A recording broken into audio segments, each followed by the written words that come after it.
When you think of American products, certain images pop into your head. Detroit muscle cars rolling off the line, a frosty Budweiser raised high at a ball game, or a box of Kellogg's cereal poured at the breakfast table. These are the symbols of everyday American life, red, white, and blue to the core. But here's the surprise. A growing number of these so-called all-American products aren't made in the US anymore. They're made in Canada. How did this happen? It comes down to economics and policy.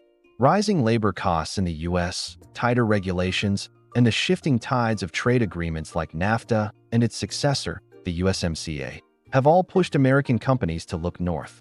Canada offers cheaper energy, competitive wages, skilled labor, and a reliable supply chain that's deeply integrated with the US market. For businesses, it makes perfect sense. But for consumers, it means that the Made in America label you thought you were supporting may actually trace back to a Canadian factory. And here's the kicker. Most people have no idea.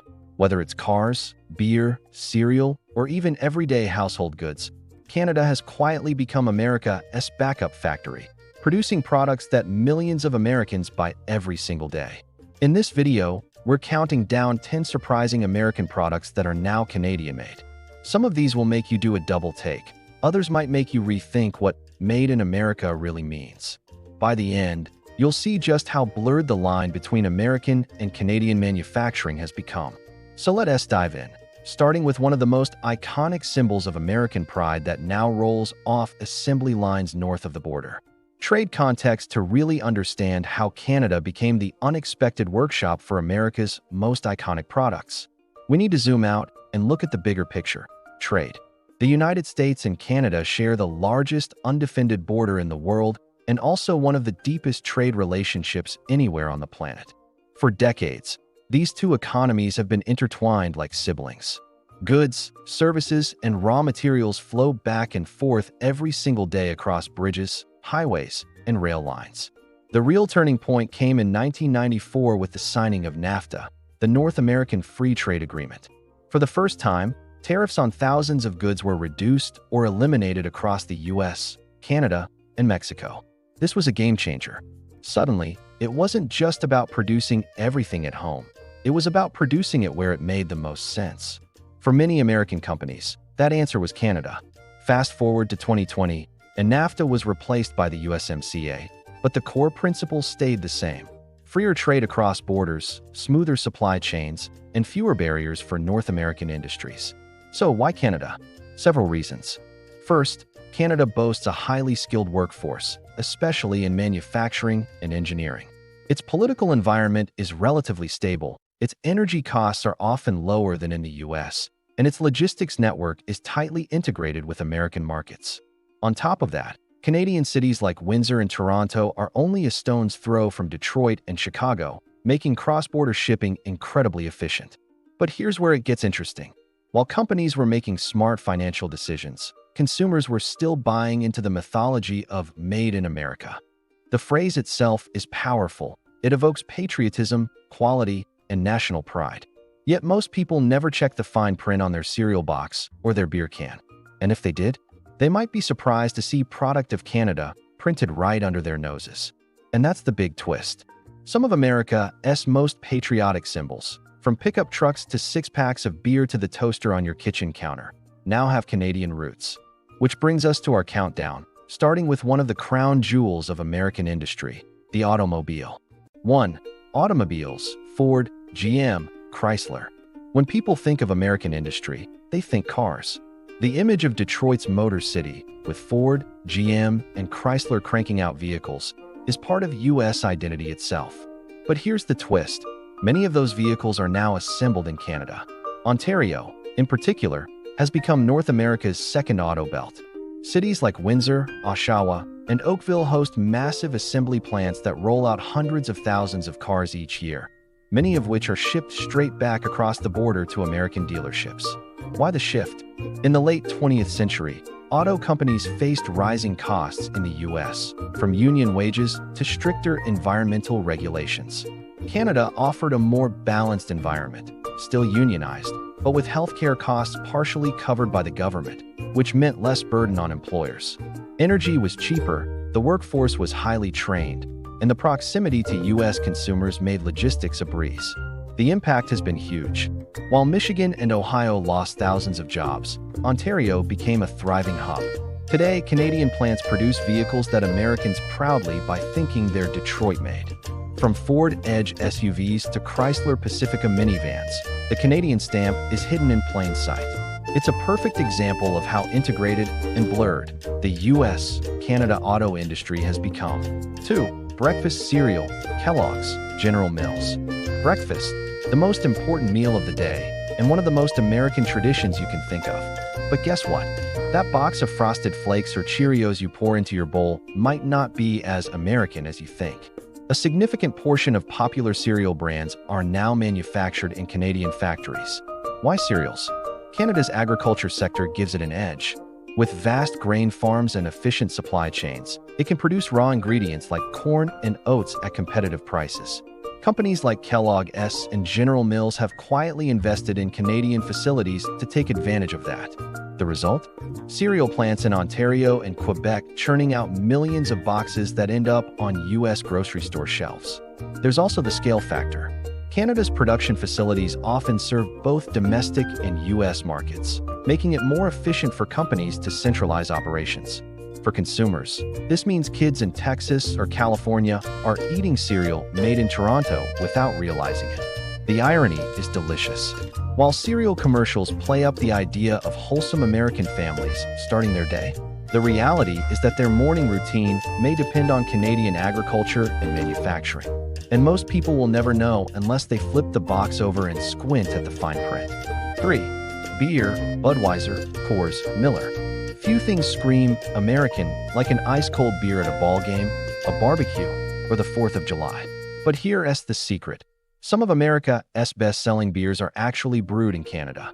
That's right, Budweiser, Coors, and Miller, brands draped in red, white, and blue advertising, are being produced north of the border. Take Budweiser, for example. While it markets itself as the king of beers tied to American heritage, many of the cans sold in the U.S. come straight from Canadian breweries operated by Labatt's or Molson. These companies brew under license agreements, making sure the taste is identical, but the location is not. Why? Beer is bulky, heavy, and expensive to transport long distances. Brewing it closer to the markets it serves just makes financial sense. Canadian breweries already had the capacity and expertise, so U.S. beer giants struck deals that benefited both sides. But the disconnect between marketing and reality is striking. Picture the patriotic Budweiser Super Bowl ad, bald eagles, small towns, and American flags, while the actual product might have been brewed in Ontario. For consumers, it doesn't change the taste. But symbolically, it's a reminder of how cross-border production shapes even the most American of pastimes. 4. Household appliances, Whirlpool, GE, Electrolux.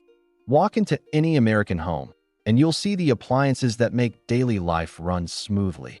Refrigerators, washing machines, ovens, and dishwashers. They feel like the backbone of American households. But surprisingly, many of these appliances aren't built in U.S. factories anymore. They're made in Canada.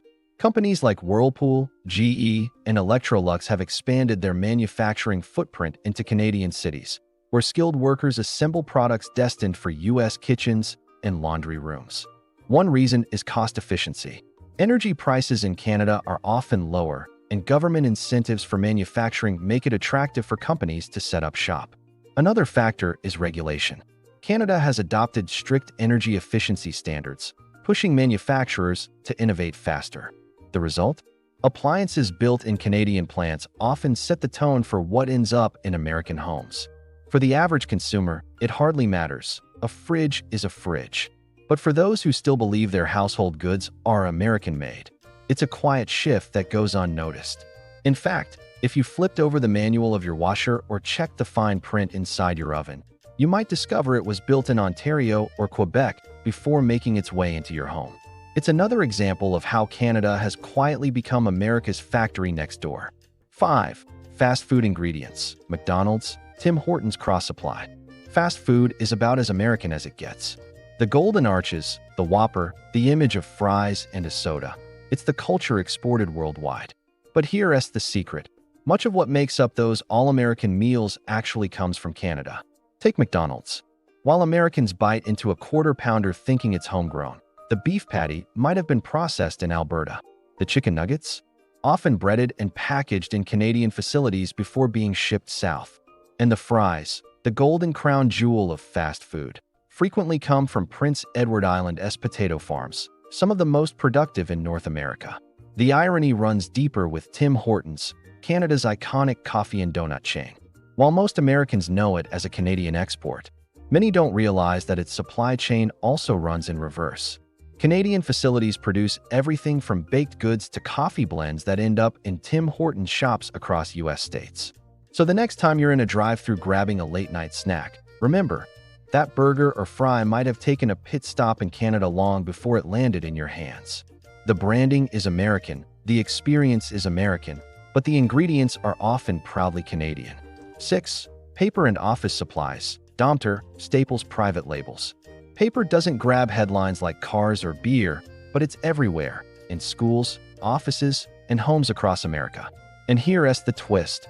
Much of that printer paper and copy stock Americans rely on every day is actually made in Canada. Companies like Domter, headquartered in Montreal, are major suppliers for U.S. office chains, including Staples and Office Depot.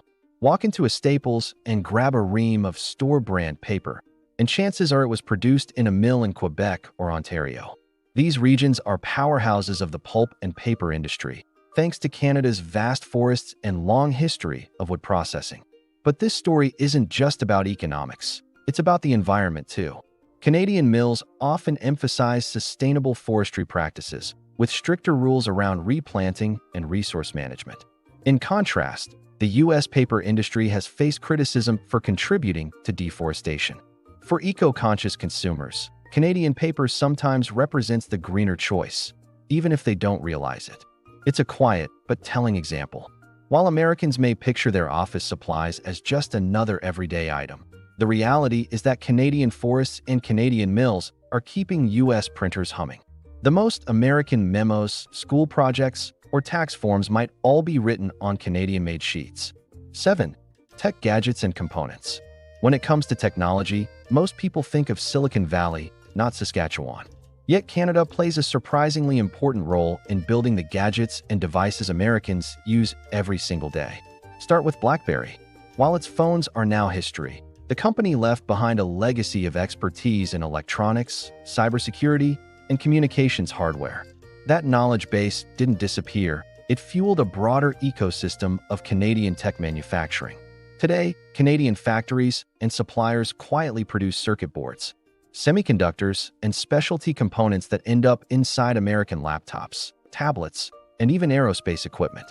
Lesser-known fact, Apple, Dell, and even Boeing have contracted with Canadian firms to handle niche but critical parts of their supply chains. These aren't flashy consumer-facing products, but they're essential to making the whole system work.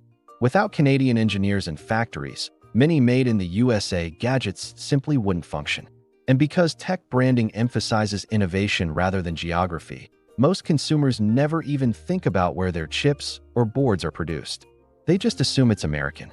But peel back the casing of your phone or computer, and you may be surprised to discover that Canadian know-how is powering your device. It's proof that Canada isn't just America's factory for cars or beer. It's also shaping the backbone of modern technology. And that's where Canada steps in. Without fanfare, Canada has positioned itself as North America's silent co-producer, not competing with the US, but complementing it. While the political debates rage in Washington about bringing jobs back or strengthening American manufacturing, the corporate reality is very different. For businesses, the math is simple. Canadian labor is skilled, energy is cheaper, logistics are reliable, and trade rules make cross-border shipping smooth. It's less about patriotism and more about pragmatism. But this creates a tension. On one side, politicians push America First policies, trying to stoke pride and protect domestic jobs. On the other side, corporations chase efficiency and profit, even if that means outsourcing production just across the northern border. For consumers caught in the middle, the question becomes, does it really matter where your cereal, your gas, or your washing machine comes from, as long as it works? The answer might depend on how much weight you place on national identity versus practical economics. And as Canada's role continues to grow, Americans may have to grapple with the uncomfortable truth. Their economy is less self-sufficient than they've been led to believe. So where does all this lead? What's next for the U.S. Canada Manufacturing Partnership? In the short term, the trend is clear. More companies are shifting production north. Rising tariffs on imports from Asia and advances in automation all make Canada an attractive middle ground. It's close, it's reliable, and it operates under the same trade framework. For corporations facing pressure to keep costs down without relying too heavily on Asia, Canada is a safe bet. But what about the long term? Could Canada actually become the US's unofficial factory? It's not as far-fetched as it sounds. Canada has already proven it can handle autos, food, energy, and even tech. If these industries keep expanding, Canada may position itself as the go-to partner whenever US production falls short. In other words, it could become America's industrial safety net. Of course, there are risks. US-Canada trade relations have generally been stable, but tensions do flare up. Think back to disputes over dairy, lumber, or aluminum tariffs. If political winds shift, protectionism could rise again, and Canada's role might suddenly be challenged. There's also the possibility of a new kind of Cold War over supply chains, not military, but economic. With the US increasingly wary of depending on China, Canada could find itself caught between being America's ally and America's competitor. Another big question: will American consumers push back? As awareness grows, some might demand authentic, made in USA labels, putting pressure on companies to prove their patriotism. But others may shrug it off, focusing more on price and quality than on origin. Globally, Canada is in a fascinating position. It sits between the US and Asia, geographically, economically, and politically. If it plays its cards right, Canada could market itself as the middle ground hub, cheaper than the US, more reliable than some Asian suppliers, and trusted as part of North America's trade ecosystem. That could make it not just America's factory, but a global one. The bottom line? The U.S. Canada economic relationship is evolving. In the future, Canadians may no longer just be America's neighbors. They may be its coworkers, its suppliers, and its silent partners in keeping the engine of American consumerism running. So let's take a step back. We started with a simple question: which American products are no longer American-made? And the answer turned out to be more surprising than most people expect. Cars, cereal, beer, appliances, fast food, paper, tech gadgets, clothing, energy, even books and records, all with Canadian fingerprints on them. This isn't about Canada taking over. It's about how deeply the two economies are tied together. Canada isn't just America's neighbor anymore. It's America's silent manufacturer, producing goods that millions of Americans buy every single day without realizing it. And here's the big takeaway. The myth of Made in America is exactly that, a myth. In today's world, national borders are blurred by supply chains. You can drink a Budweiser brewed in Ontario, drive a Ford assembled in Windsor, and fill your tank with gas refined in Alberta, all without ever knowing it. So next time you pick up a box of cereal, crack open a six-pack, or turn on your washer, take a second to check the fine print. You might just find Canada behind it. Now I'll throw it to you. Which product shocked you the most? Was it the cars, the beer, or maybe the idea that your favorite superhero comic could have been printed in Quebec? Drop your thoughts in the comments. I'd love to hear what surprised you the most. And if you enjoyed this deep dive, make sure to like, subscribe, and stay tuned, because the global economy has more surprises than you think.